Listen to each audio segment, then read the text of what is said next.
비트코인 횡보 중인가? 기관 투자자들이 만전을 기하고 이더리움의 독주 업그레이드 시장이 온다. Circle, USDC 발행 폭주. 시장 열기는 식고 버블은 아직 견딜 수 있을까? DOGE 조사 시작. 미국 SEC도 감사 대상에. 이는 일론 머스크의 개인적 복수인가? 캘시엘가 245만 달러를 탈취했다는 폭로. 밈코인 발사 플랫폼 M3M3의 숨겨진 비밀. FTX 채무 상환 발표. 이 자금은 암호화폐 시장으로 돌아올까? 아니면 도망가서 손실을 줄일까? 비트코인 한 개 구매하여 주식 가격이 93% 급등. 이 회사는 너무 잘한다. 암호화폐로 세상을 다시 측정하고 24시간부의 비밀번호를 파악하여 함께 천천히 부자가 되어 갑시다. 2월 19일 수요일 비트코인 TV 한국어 채널 마이클입니다. 우선 먼저 24시간 코인 시장 데이터 헤드라인을 살펴보겠습니다. 비트코인의 변동성 지수는 올해 초부터 낮은 수준을 유지하다 최근 26.39에 달하며 공식적으로 고위험 구역에 진입했습니다. 시장의 변동성이 심화되며 99,000에서 94,000달러 구간이 주요 경합 지점이 될 가능성이 있습니다. 비트코인 가격이 비교적 평탄한 모습을 보이고 있음에도 기관 투자자들의 자금은 급증하고 있습니다. 지난 11개월 동안 미국 비트코인 현물 ETF 기관 보유자는 54.5배 증가하며 3,323개 기관을 넘어서 자본 열정이 전례 없이 고조되었습니다. 2023년 12월 31일 기준 기관들이 보유한 비트코인 현물 ETF 규모는 2,680억 달러에 달하며 그 비율은 25.4%에 달하고 있습니다. 2024년 3분기부터 4분기까지 이 비율은 1113% 급증하며 자본 유입은 멈출 기미를 보이지 않습니다. 또한 기관 보유 규모는 지속적으로 증가하고 있으며 분기 성장률은 4.1%, 4분기 말에는 총 규모가 69% 급증하여 780억 달러에 달했습니다. 기관들의 추가 매수와 개인 투자자들의 관망은 대조적이며 비트코인의 장기 잠재력을 더욱 강화하고 있습니다. 어제 암호화폐 시장은 1%부터 4%까지 하락했지만 이더리움은 반대로 상승하며 시장의 리더로서 자리를 확고히 했습니다. 산티멘트 데이터에 따르면 이더리움은 대부분의 알트코인을 능가하며 자금은 차가운 지갑으로 흐르고 거래소 공급량은 단 6%로 역사상 최저치를 기록했습니다. 이는 트레이더들이 이더를 보유하고 있으며 시장 반등에 대한 신뢰가 높아지고 있다는 것을 나타냅니다.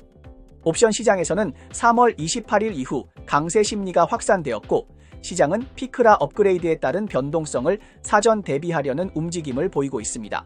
하지만 엘리버라 폭락, SOLNETI의 반락, 비트코인의 시가총액 비율이 높은 상태 등은 시장의 억제 요인으로 작용할 수 있으므로 이더리움의 회복에는 더 많은 긍정적인 뉴스가 필요합니다. USDC 트레저리는 어제 소라나 체인에서 2억 5천만 USDC를 추가 발행했습니다. 2025년부터 서클은 75억 달러 이상을 발행했으며 1월에만 60억 달러에 달했습니다. 이는 시장의 유동성 수요를 충족시키고 체인 상위 거래 활발화를 지원하기 위함입니다. 소라나 체인 시장은 다소 침체되었지만 매매 코인의 평가액은 80억 달러로 급증하며 그 영향력은 무시할 수 없습니다. 예를 들어 아르헨티나 대통령의 토큰 폭락이 주식시장에 5% 급락을 초래했습니다. 주목할 점은 현재 스테이블 코인의 시가총액이 2,250억 달러에 달하며 대부분의 준비금이 미국 단기 국채에 투자되어 있다는 것입니다. 금리가 상승하거나 시장이 요동칠 경우 자금이 지급 요구를 충족시키지 못할 수 있어 유동성 위기를 초래할 수 있으며 심지어 스테이블 코인의 붕괴까지 발생할 수 있습니다. 좋아요와 팔로우를 부탁드립니다. 24시간 내 암호화폐, 블록체인 마이닝 분야의 최신 동향을 정리해드립니다. 미국 대통령 도널드 트럼프는 일론 머스크를 새로 설립된 DOGE 기관의 리더로 임명하고 정부의 낭비와 사기 문제를 조사하며 연방정부의 지출을 줄이기 위한 지원을 목표로 하고 있습니다. 머스크의 추진 아래 미국 정부는 대규모 슬림화 계획을 실행하고 있으며 여러 연방기관들이 개혁 목표가 되고 있습니다. 그 중에는 미국 국제개발청 UAID과 미국 교육부 DOE도 포함되어 있으며 이제 CS의 차례가 되었습니다. 머스크와 미국 SEC 간의 갈등은 오래전부터 이어졌으며 지난 10년간 양측의 충돌은 끊이지 않았습니다. 지난달 SEC 의장 게리 젠슬러의 지도 아래 SEC는 머스크가 2022년 트위터를 인수할 때 대량의 지분을 늦게 공개했다고 하여 증권거래법 위반 혐의로 그를 고발했습니다. 이에 대해 머스크는 X에서 방역하며 SEC를 완전히 붕괴된 조직이라고 비난하며 양측의 대결은 여전히 지속되고 있습니다. I do not respect the SEC. I do not respect them. 도지는 월요일 X 플랫폼에서 새 계정 도지 SEC를 개설하고 SEC의 감사 착수 및 외부 협력을 요청했습니다. 그동안 SECS는 암호화폐 산업에 여러 차례 개입하며 업계에 강한 불만을 샀습니다. 코인베이스 법무 책임자 폴 그레월은 SEC와의 소송에서 승소한 피고가 SEC에 대해 소송 비용을 청구할 수 있도록 하는 규정을 마련해야 한다고 제안했습니다. 또한 미국 재무부는 대량의 종이 수표와 관련 문서 처리를 통해 관리 압박과 높은 운영 비용에 직면해 있습니다. 이에 대해 바이낸스 창립자 자오 창펑은 머스크에게 직접 응답하며 블록체인 기술이 효율적인 해결책을 제공할 수 있다는 점을 시사했습니다. 머스크는 자오 창펑의 제안에 반대하지 않을 가능성이 있습니다. 블룸버그는 지난달 DOGE가 이미 정부 운영에 블록체인 기술을 도입할 가능성을 탐색 중이며 DOGE 팀이 여러 공공체인 프로젝트 대표들과 기술평가 회의를 진행했다는 소문도 있다고 보도했습니다. 머스크와 SEC 간의 오랜 갈등을 고려할 때 DOGE가 직접 SEC를 조사하는 것은 외부의 의문을 일으킬 수 있으며 이 조치가 이해 충돌을 초래할 수 있다는 우려도 있습니다. 일부 사람들은 머스크가 권력을 이용해 개인적인 이익을 추구하거나 SEC에 대한 보복을 할 수 있다고 추측하기도 했습니다. 그러나 머스크의 비전이 그렇게 좁을까요? 아르헨티나 대통령 하비에르 밀레이는 지난 주말 달러 리브라 토큰을 발행하며 예기치 않은 큰 파장을 일으켰습니다. 밀레이의 배후에 있는 켈시어 벤처스가 폭로되었고 소라나 생태계의 거대 기업인 주피터와 메터라도 그 파도에 휘말리며 햇빛을 받았다고 표현될 정도로 드러났습니다. 그 결과 주피터와 메토라의 공동 창립자인 벤 저우는 어제 긴급히 사임했습니다. 왜 갑자기 그가 도망친 걸까요? 아마도 소라나의 DP 프로젝트인 DP2나 창립자 모티가 큰 폭로를 했기 때문일 겁니다. 이로 인해 그는 먼저 철수하는 게 나을 것이라고 판단했을지도 모릅니다. 소라나 생태계 프로토콜 창립자 모티는 X 플랫폼에서 여러 차례 트윗을 올리며 켈시엘과 메터라의 공동 창립자인 벤 처우가 오랜 기간 M3M3 밈코인 발행 플랫폼을 조작해왔다고 폭로했습니다. 모티는 M3M3에서 출시되는 모든 프로젝트가 켈시엘에게 일정 비율의 토큰을 할당해야 한다고 밝혔고 벤 차우는 거래량이 다른 플랫폼으로 유입되지 않도록 엄격히 제한했다는 것입니다. 폭로된 스크린샷에 따르면 켈시엘은 메이츠와 AIAI 토큰 거래에서 총 245만 달러를 착취했다고 합니다. 가장 극적이었던 것은 트럼프 부인의 공식 밈코인인 멜라니아가 발행되기 전 켈시엘 팀이 1%의 토큰을 미리 디파이2나 공동 창립자인 브일라드의 지갑으로 aiche했다는 사실이었습니다. 그러나 브일라드는 법적 위험을 우려하며 참여를 거부했다고 합니다. 아르헨티나 대통령 하비에르 밀레이가 전파한 엘리브라 토큰이 이번 사건의 도화선이 되었습니다. 체인상의 데이터에 따르면 켈시엘 팀은 대통령의 발언 전 대량으로 토큰을 쌓아두고 고점에서 매도하여 투자자들이 5억 달러 이상의 손실을 입게 했습니다. 전형적인 가격을 끌어올려서 매도하는 방식으로 이번에는 인플루언서가 대통령으로 바뀐 것뿐입니다.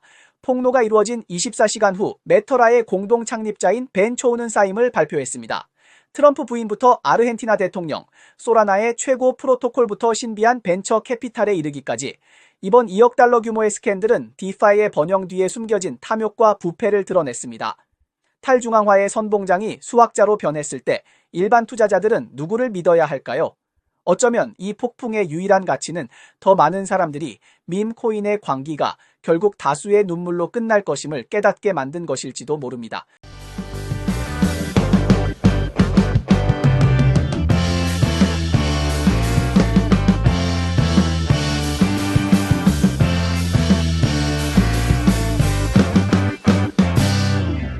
(98%의) 채권자가 천일 18% 배상금을 받을 가능성이 FTX의 파산 악몽은 정말 끝날까? 비트코인을 쌓으면 주식 가격이 폭등, 시기를 잘못 잡으면 그냥 고급 서포터일 뿐일지도. 2022년 11월 한때 암호화폐 시장의 거인 FTX와 그 자회사의 130개 이상이 파산을 선언하면서 암호화폐 시장은 전례 없는 겨울을 맞이하게 되었고 이로 인해 당시 비트코인은 16,000달러까지 급락하며 투자자들은 단숨에 큰 손실을 입었습니다. 현재 FTX의 채권자이자 변호사인 스니일 카브리는 X에서 2월 19일 전고 12시에 첫 번째 사용자에게 보상금이 지급될 것이라고 밝혔습니다. FTX 바하마 지사는 50만 달러 미만의 채권자에게 12억 달러를 지급할 예정이며 이는 FTX로 큰 피해를 입은 피해자들에게 담비와 같은 보상이 될 것입니다. FTX의 다음 상환 계획은 2025년 5월 30일로 예정되어 있으며 주요 대상은 저종 고객 권리 채권과 제6종 일반 무담보 채권 보유자들, 즉 플랫폼 파산 당시의 사용자, 공급업체, 거래 파트너들입니다. 채권자는 4월 11일까지 청구 검증을 완료해야 합니다. FTX의 채권자이자 변호사인 스닐 카부리는 이번 상환이 5만 달러 이상의 채권을 대상으로 한다고 밝혔습니다. FTX의 회생 계획에 따르면 98%의 채권자는 최소 118%의 채권 가치를 회수할 수 있을 것으로 예상됩니다. 2024년 5월에는 FTX가 1,450억에서 1,603억 달러를 상환할 것으로 보입니다. Our overarching objective is to maximize value for FTX customers and creditors so that we can mitigate to the greatest extent possible the harm suffered by so many.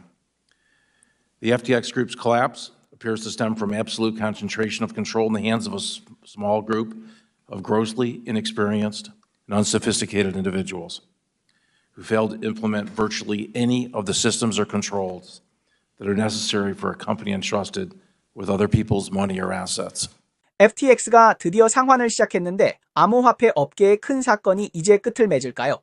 FTX의 파산은 수많은 투자자들을 공영에 빠뜨렸을 뿐만 아니라 미국 정부가 암호화폐 업계를 주목하게 만든 계기가 되었고 심지어 오퍼레이션 초크포인트 2.0을 초래하며 규제가 한층 강화되었습니다.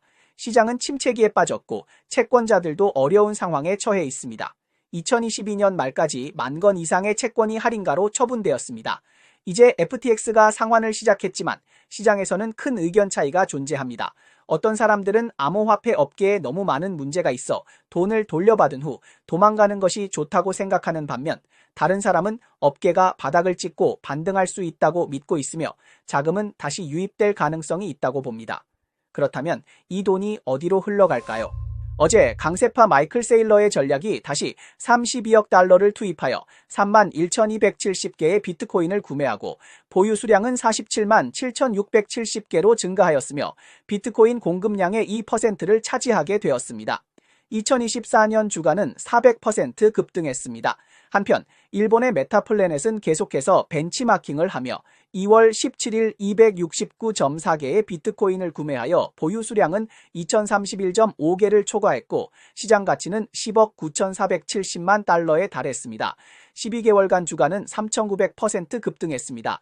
홍콩 기업도 뒤따라 비트코인을 구매하여 큰 수익을 얻었습니다. 홍콩의 아시아홀딩스는 2월 13일 일개의 비트코인 약 9만 1,500달러를 구매했으며 불과 4일 만에 홍콩 증시에서 주가는 93% 급등하여 5.5 홍콩 달러로 마감했습니다. 2019년 6월에 최고점인 6.50 홍콩 달러에 근접했으며 약 84센트 상승했습니다. 회사의 이사회는 암호화폐가 비즈니스 세계에 미치는 영향력이 지속적으로 커지고 있다며 상장 기업으로서 비트코인을 보유하는 흐름에 참여하기로 결정을 내렸고 이를 통해 자산 구조를 최적화하고 재무 안정성을 강화하려고 했습니다. We saw that even in the last couple of weeks with the yen dropping to decade-long lows against the dollar and the Bank of Japan being forced to intervene on both the currency side and also the interest rate bond market side to prop up the economy. And so we think this really sets the stage for a tremendous opportunity to showcase kind of the potential of Bitcoin for corporations and how as a reserve asset, as a savings tool, it can help companies, it can help individuals have a safe haven asset. 비트코인을 구매하면 주가가 상승하는 걸까요? 사실 이 공식이 항상 성립하는 것은 아닙니다. 현재 세계 경제가 불확실성으로 가득 찬 가운데 비트코인은 디지털 금으로서 큰 주목을 받고 있습니다. 많은 기업들이 BTC를 보유하여 주가를 끌어올리고 있습니다. 그러나 시기와 시장의 열기도 중요합니다. 잘못된 타이밍에 구매하면 아무리 많이 투자해도 효과를 보기 어렵습니다. 지난달 홍콩의 건설 회사인 명성의 자회사인 리드 베네핏은 4,700만 달러를 투입하여 93,775달러에 500개의 비트코인 BTC를 구매했으나 주가는 전혀 오르지 않았고 올해 들어서는 이미 40% 하락했습니다.